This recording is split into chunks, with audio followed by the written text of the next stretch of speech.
Hello guys, this is Ash and this is my vlog. Samahan niyo po ako sa aking adventure dito sa Bohol.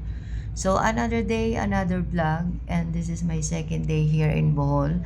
At samahan niyo ako sa mga adventure na gagawin ko ngayong araw na ito. Dahil sobrang excited na po ako, isasama ko kayo sa aking adventure. So with the help of travel tour agency na inabil ko, mararating ko ang lahat na gusto kong marating sa araw na ito. Kaya samahan nyo ako guys, kasama ng mga joiners na katulad kong first timer dito sa Bohol. So bawat madaanan nga namin talagang na-amiss kami sa lugar na to dahil likas naman sa ating mga Pilipino yung na-amiss tayo sa mga ganitong lugar. So isa nga lang din naman ako sa gustong-gustong makakita ng tarsier sa personal. Kaya syempre excited ako na sumama dahil alam naman natin na ang tarsier isa sa pinaka-popularidad na hayop dito sa Pilipinas at isa ito sa mga dinarayo dito sa Bohol. So kapag nga pupunta tayo dito, una nating dapat tandaan at dapat nating gawin sundin kung ano ang mga ipinagbabawal. Unang-una, syempre, observe silence. Hindi tayo pwedeng mag-ingay dito. Pangalawa, kung kukuha tayo ng litrato sa mga tarsier, dapat i-off natin yung flash ng ating mga cellphone o yung mga video camera. Dahil isa ito sa mga bawal na bawal dito na gawin. Bakit nga ba? Dahil maaari itong magdulot ng matinding stress sa kanila na maaaring mauwi sa self-harm o kamatayan.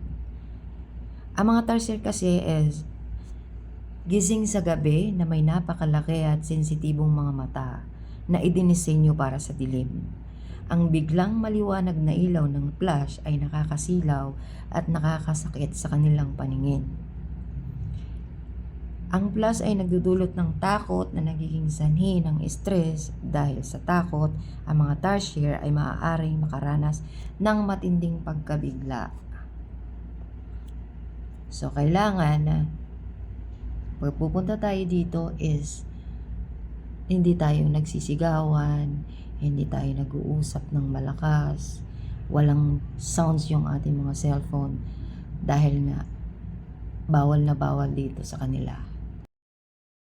Meron din sila mga souvenir dito. Ayan, mula sa mga tradisyonal hanggang sa modernong pasalubong, marami dito. Yung mga pinasikat at abot kaya mga souvenir, kadalasan ito yung mga makasamang maliliit na pouch, mga nakabitin sa bag. Mga malambot na tarsier na po pwedeng pang regalo sa mga bata o palamuti sa mga sasakyan, mga kahoy na tarsier na ipinipinta ng kamay, pwede ring magnet o wall decor, at marami pang iba. May mga t-shirt na may disenyo na tarsier din. Madalas may mga kasamang Bohol o Philippine text. Ayan, mga friendly bag na may print tarsier, maganda at mga pensyonal na regalo. So kung maghahanap ka ng mga pang souvenir dito kayo pupunta sa store na to. Kompletong-kompleto to sa mga souvenir na po pwede mong dalhin pag umuwi mo ng bahay.